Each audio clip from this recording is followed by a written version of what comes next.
Hi, it's Zuri. Imagine that you're in the midst of a crowd but you feel completely alone. Today, I want to talk about something that I think many of us can relate to. And that's the feeling of loneliness.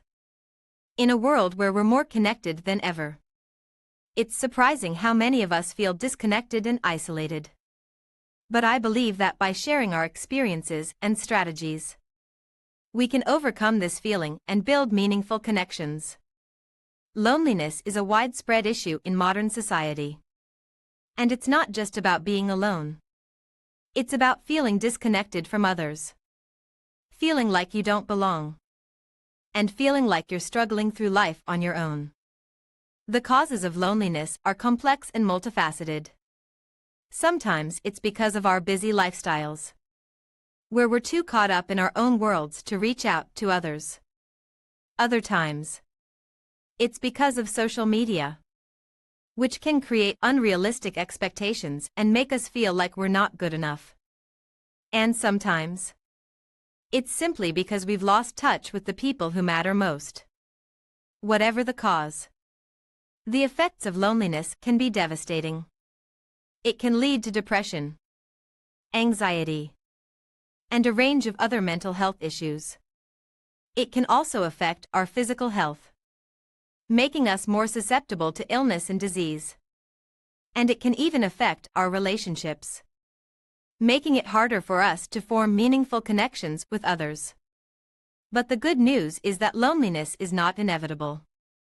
We can overcome it by making a conscious effort to reach out to others, to build connections, and to cultivate meaningful relationships. We can start by engaging in community activities that bring us joy.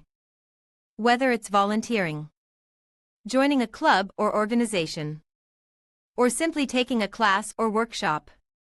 We can also reach out to friends and family members, and make an effort to stay in touch with the people who matter most. This doesn't have to be grand or dramatic. It can be as simple as sending a text message or making a phone call. The key is to take action, to take that first step towards connection. I want to share a story with you that I think illustrates this perfectly. A few years ago, I met a woman who had recently moved to a new city for work. She knew nobody, and she felt completely alone. But instead of giving in to her loneliness, she decided to take action. She started attending community events, joined a book club, and even started volunteering at a local animal shelter. And before long, she had built a network of friends and connections that made her feel seen and heard. This woman's story is a powerful example of how we can transform our experiences of loneliness into meaningful connections.